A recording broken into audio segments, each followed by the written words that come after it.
Thank you all so much for joining us today. Very excited to be talking to you about international partnerships and the role that they play in how our universities have grown over time. This is an exciting topic for me. I've had the opportunity to work on this research for the better part of a year now, and we've seen some really incredible models for how institutions have pursued international partnerships, especially with other universities, and how the pandemic has reshaped the priorities and approaches that universities take when they are going after those international partnerships. So I'm going to tell you a little bit about sort of the high level philosophy and the framing that we saw at these universities. And then I'm going to turn it over to Amanda to let you know how one of the most innovative practitioners we've come across has done this in the last couple of years here. So if we can go to the slide deck here, I can go ahead and begin to show you a little bit of the work that my team has put together here.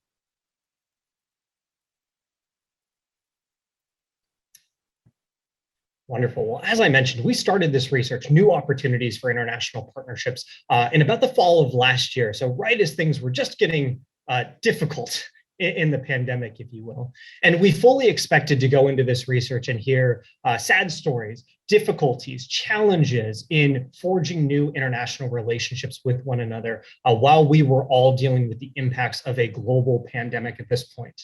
But what we found was quite surprising here. What we found instead was a number of extremely resilient, extremely innovative, and incredibly talented individuals at universities across the globe who had not just weathered the pandemic, were currently weathering the pandemic, but had found a silver lining and really emboldened it in a way that pushed their university further ahead and faster ahead than we anticipated.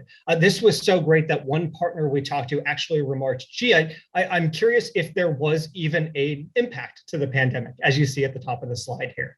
For each of those pains that we expected to see from the universities, as you see listed on the left, there were equal, if not greater, gains made by those institutions. So certainly it has been a good while since most of us have had the chance to take an international flight. Our study abroad programs were grounded, our recruitment pipeline slowed. But that just led us to the rapid expansion and adoption of these virtual connections. Our ability to meet across seas and across the globe in a virtual format all of a sudden became acceptable overnight in a way that we just never embraced in the past. The pandemic response and financial planning had really started to consume our strategic efforts, but that furthered the need for greater knowledge sharing, emergency response, and that really helped to deepen the ties across our campuses. The sort of shared situation that we were all in really did help us to recognize the things we have in common and the things we can be working toward together were far greater than the things that used to drive us apart. And what we've seen as we've very slowly inched toward what I hope is the end of the pandemic is that this momentum isn't slowing down. You can see by the quote here at the bottom of this slide that one of the partners we talked to in the UK said that they had already established 4 brand new multi-siloed partnerships during the middle, right in the middle of the pandemic. And they didn't anticipate that that number would change as the year rolled over into 2021. If I had to summarize what these partnerships look like today and how they look different, I would categorize them as the partnerships of tomorrow. We really did see the pandemic acting as an accelerant for a lot of these partnerships, and you can see them in the middle of the slide here. Universities had the opportunity to revisit and revise the strategy given the changing global conditions that their institution employs regarding international partnerships. They were also able to innovate and deploy new models, experiment a little bit with new types of collaboration. There was a degree of flexibility and forgiveness, if you will, as we all began to navigate this difficult time, and especially in the virtual format. And that allowed a lot of schools to try things they might not have tried before. It also gave us permission to sunset and sort of allow to discontinue those partnerships that had maybe outlived their purpose or outlived their strategic value. There was sort of no harm done in simply saying, given the conditions, this just doesn't feel like the kind of partnership we can continue to pursue. It doesn't align with our future visions, and we think it is sort of best if we part ways here. And so when I talk about these partnerships of tomorrow, you can see on the right side here what some of the hallmarks are for me. They are more integrated and more strategic than the partnerships of yesteryear. They are highly coordinated, and they have to be because they cross more silos that are into before. We're also talking about much longer term engagements today, where an MOU might have been for a year or two at a time. We're now talking about 5 or 10-year partnerships, some of these with the potential to really be generational partnerships.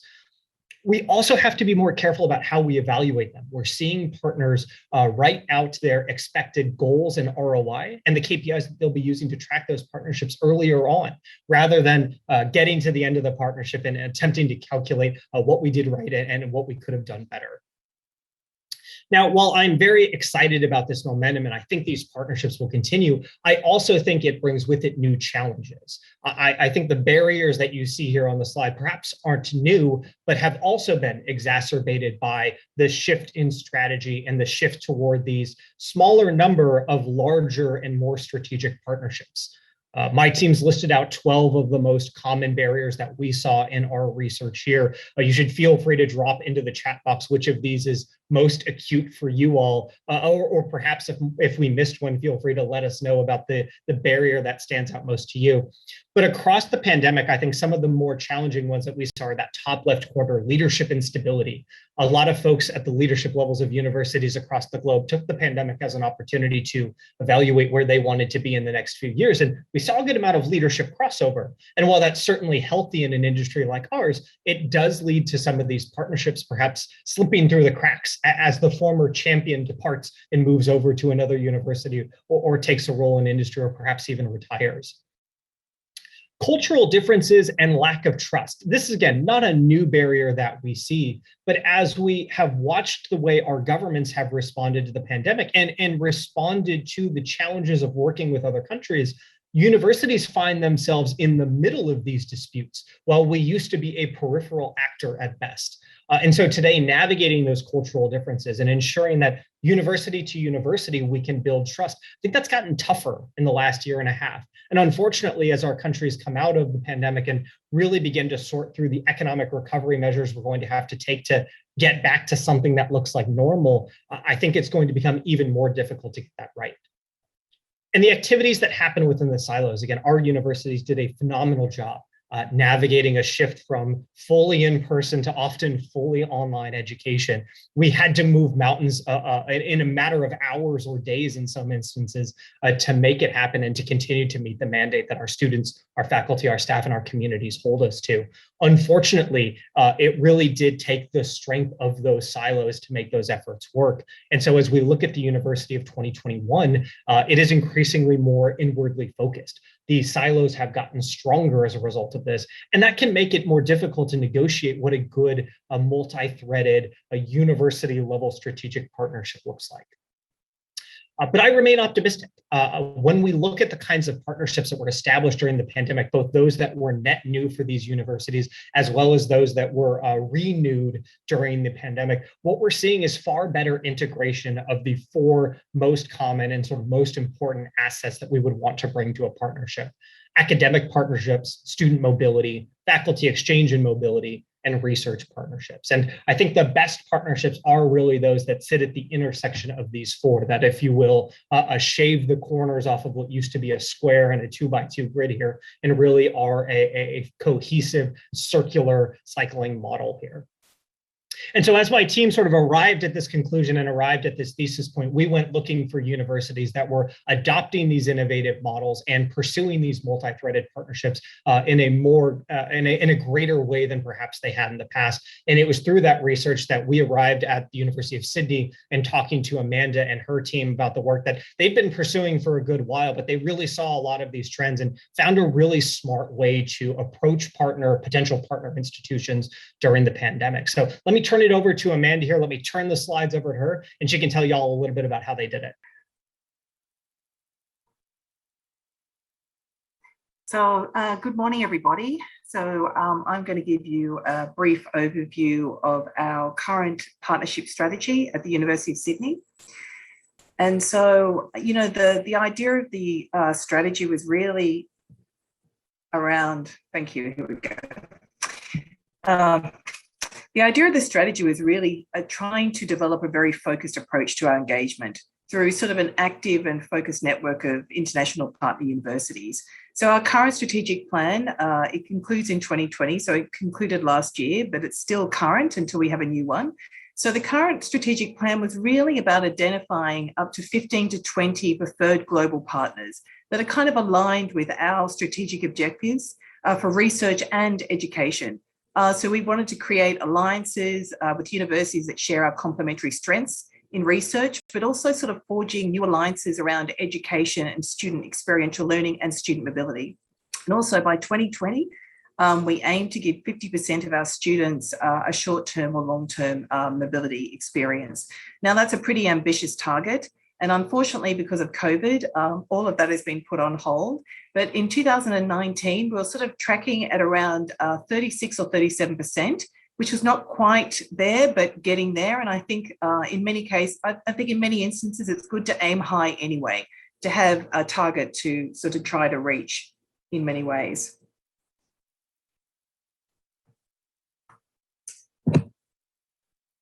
Sorry, I'm just having problems moving my slide deck across. Okay. So as you can see, there we go. As you can see, As you can see that the other thing that's quite unique about the University of Sydney is that our Office of Global Engagement is actually located in our research office. In many universities, the the International Office or Office of Global Engagement is normally a standalone office. The reason why we decided to be sort of located, I suppose, in the research office is that our strategy is very data-driven. And we can also lean on our colleagues in the research office because we really want to help identify international schemes that our researchers can leverage through our priority partners. So in many ways, that's quite unique because I don't think there are many other universities where their research office actually sits, their global engagement office sits within the research office. Right, so sorry, there we go. So how do we identify our strategic partners? Well, we actually had to put together a very long list, a very comprehensive report where we looked at the top 100 universities according to the main ranking bodies. And we looked at everything from existing collaborations, existing agreements. We also looked at SciVal data. So it was identify partners where we either already had existing collaborations or we're looking at institutions where there was already some sort of activity.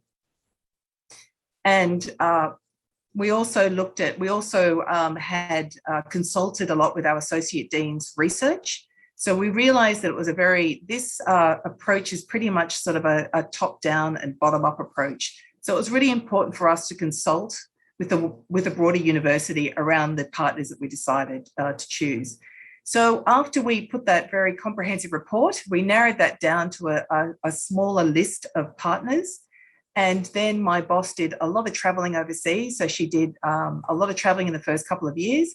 And we approached those universities with quite comprehensive briefs. So what we were saying to these institutions is, we're already collaborating. We already have some activity.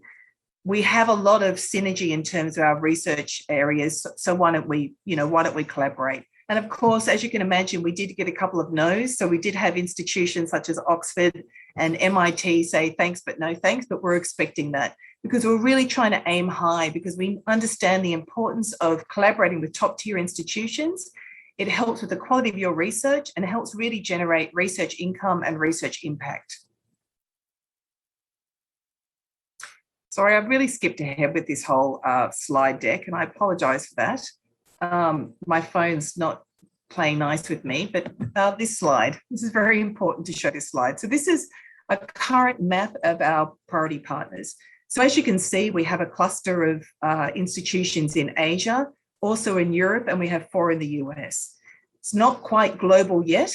We're in discussions at the moment with Cornell University, and we're also looking to add some other partners. So we're really looking for a Japanese and a German partner, and possibly a Latin American partner and an African partner. Because we don't want to add too many partners, because we're mindful of the fact that really the success of managing this strategy is managing a small set of partnerships where you can really develop very strong and broad links with them. So what we're going to be doing at the moment is that we're going to be reviewing all of our partners looking at the ROI, and some of those partners we will continue to provide funding to support them, and other of those partners that we will continue to maintain, but we may not necessarily provide funding to support them. So the other very important part of this whole strategy is the funding. So in order for us to really grow these partnerships, but also get our faculty interested, so our researchers need to be interested. It's easy for us to say, come and collaborate with all these partners and we're not going to provide you much support. So the carrot really was around the seed funding. So we have seed funding with all of our partners. The amounts vary from maybe from $10,000 or $20,000 or $40,000 grants, but they're co-funded. So both institutions co-fund these seed grants. We use the same platform, so both researchers from both institutions can work on the application together. And the expectation, of course, from the seed grants is that we're really trying to encourage teams of researchers. So we're really trying to move away from the CI to CI model, because we know, and as John mentioned, if somebody leaves, that whole project falls down. And what we really want to do is try and help develop a pipeline of our early mid-career researchers, give them an opportunity, give them the platform to be mentored by our professors, but to engage with international partners. I think it's really important to provide that sort of support. That's been really quite successful because, as I said, the criteria really strongly encourages that. Now, we give normally a year for our researchers to expend that funding. Of course, thanks to COVID, everything's been put on hold. So what we've done and what the world has done is we've all pivoted towards online or virtual platforms to engage. So at the moment, what we're doing as a workaround is that we're still engaging with our partners through a number of workshops. But what we're doing is looking at international funding. So really trying to identify international funding schemes that can be leveraged as a result or an outcome of some of these workshops until look like borders will open, and then we can start the seed funding again. The seed funding is really essentially used for airfares and accommodation to have a workshop to talk to your partners. Then you're given a year to expend the funding.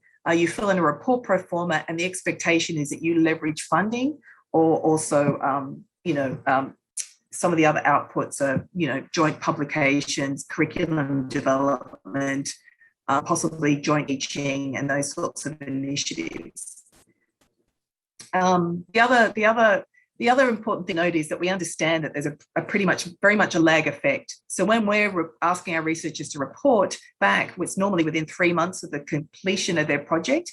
And so what we normally do is after 6 months or even a year, that we'll just pick up the phone, give them a call and ask them if there's been any other outputs, because we know it's a lag effect. And it's going to take us a number of years before we really can really measure our return of investment. Okay, let's see if that works here. So sorry, I'm going to jump ahead. So just some fun facts here. So we have our 20 partners. We've awarded $2.7 million in funding, which have benefited 450 researchers, around 253 projects. As I didn't mention this before, but we have 7 super exchange agreements. So on that map, we also work closely with our mobility office. And we have these super exchange agreements where we exchange up to 100 students. So it's quite ambitious and it's quite exciting, because you think about the amount of work and energy that goes into these mobility agreements to exchange anything from 1, 2, 3, 4 students. This way, we're really scaling up. And we know that our students are interested in these institutions because we know that there's demand. And so we have 7 of them, and we're hoping to be working on more of them once borders open, of course, and we see students engaging again. We've also held 2 Sydney summits, and that's where we invite all of our partners to descend on Sydney for 3 days of workshopping on areas of real interest. So the last one we organised was focused on the Sustainable Development Goals. The one prior to that was focused on multidisciplinary research. The great thing about that is that our partners get to know our other partners. So it's almost creating a network of networks. And what we would hope to do is to even try to develop any trilateral or multilateral projects which also increase the chance of leveraging international funding because your applications are stronger because you're collaborating with institutions across a number of regions, especially if we're engaging our southern partners as well. What I wanted to mention is that how do we evaluate these partnerships? I probably could have dispensed with the whole slide deck. So how do we measure this? Well, we measure it in a pretty simple way. We look at the amount of funding that we've invested, and we calculate the amount of funding leverage through grants, and we're tracking pretty well. We also look at, of course, the quality of the research as well. So we look at the field-weighted citation index. It's really important that, as I mentioned before, we're really trying to encourage high impact research. So research that's well cited and gets into top journals. Of course, we want to encourage sustainability. So we're really hoping that these projects will be sustained well past the year of seed funding. And once they leverage further funding, then they can continue and broaden out.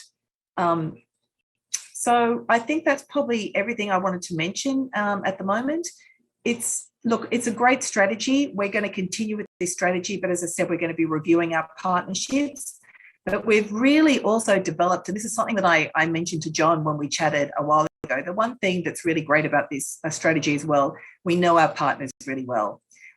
Our relationships are sort of beyond just a professional relationships now to personal friendships. We know that if there are any issues, we can pick up the phone and have a quick conversation. We try to get together at some of these conferences like API and AIA and present together. So it's really part of one really happy family. But I look forward to hearing from you any questions you may have about our strategy. So thank you very much. Amanda, I think we've got the questions here in front of us. If you don't mind, I'll go ahead and kick the first one over to you here, which is, how will future collaborations be impacted by the proposed Australian legislation whereby the Minister for Foreign Affairs can cancel an international agreement made by a university? The second part of the question here is, how can universities demonstrate their value to the government? If you don't mind taking the Australia context, I'm happy to talk about the global context here, but I'll punt to the expert on the first part. Yeah, no, thank you. I know we've actually just, our office is the one that's been coordinating all the agreements that we need to notify DFAT about. Mm-hmm. Look, understand, we don't see this as an impediment to international engagement. And what we're saying to our researchers is, this is not to discourage you. If anything, we work around this and we provide all the support to our researchers so we can continue to engage internationally. We understand there are concerns by the Australian government. And so we are following policies and legislation and working closely with the government around this.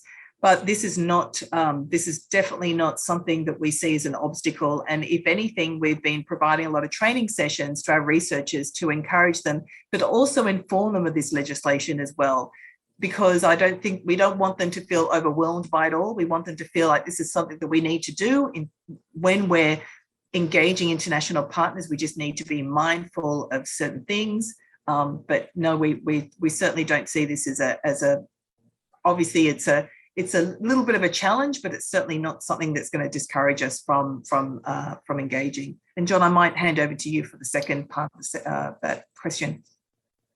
Yeah, and I think this is really where the rubber meets the road today. I know there was a session in this presentation earlier about increasing your impact ranking here. And I think these two questions are related to each other. Certainly, our governments want to know what the impact of our research, of our partnerships in general are going to be. And, that's not a new concept, but when we even think 20 to 30 years ago, most of research at a federal level was funded on merit. The merit of an idea was good enough to get an individual CI an award and they could pursue their career off of that. Increasingly today, governments have less funding to go around with more universities and more CIs to attempt to fund. And so the ability to articulate our desired impact, or at least where we think the research could be going, is an essential skill at every level of the institution, all the way from the individual, all the way up to the way we talk about these international partnerships. And so I think it behooves us to take some advice that Amanda had mentioned earlier. And when we think about these international partnerships, try to sketch out what those shared goals are at the onset, rather than going in and feeling it out and seeing how it goes. Try to get an early sense of where we want this partnership to go, what we would like for it to accomplish, what are the metrics that we will be tracking along the way to demonstrate that success. That's good for us from a management perspective, but I also think it's going to help counteract some of the early misgivings our government might have about these. We can also sort of set their expectations appropriately at the onset here, that they don't expect too much or too little from this partnership with us. And I think that transparency and that communication is really what's going to get us past the most difficult parts of this. And on that second base, I think the best way to do that is, again, that articulation of metrics, that articulation of desired value, the articulation of desired impact. And again, those are things we're having to get better at. And so I think we just need to make sure that we CC all the right people on those emails when they go out. And Amanda, let's grab, there's one more question here for us, and I think it's a really good one based on the specific strategy that Sydney carved out here. Is it always an institutional priority to collaborate with top tier institutions? Some of the best projects don't always come from the major players in the ranking. So maybe you can just expand a little bit more on why your team decided to focus with that top 100. And then I can talk a little bit about where we see other schools playing in this space. Thank you. Look, I actually got asked this question by somebody quite recently. And look, we have pursued what some people might consider an elitist approach. It's more around the fact that we all know that universities, there's a lot of pressure on universities to leverage research income. And really, at the end of the day, a lot of universities need to perform well, so in terms of rankings as well, because we all know that students shop around. So they're very mindful of the institutions that they want to spend money and study at. We don't discourage researchers from engaging with other institutions. We do provide that support, maybe not financial support, but we do provide support. We also encourage that if our researchers want to add another partner to their application, that's absolutely fine as well to have a third partner.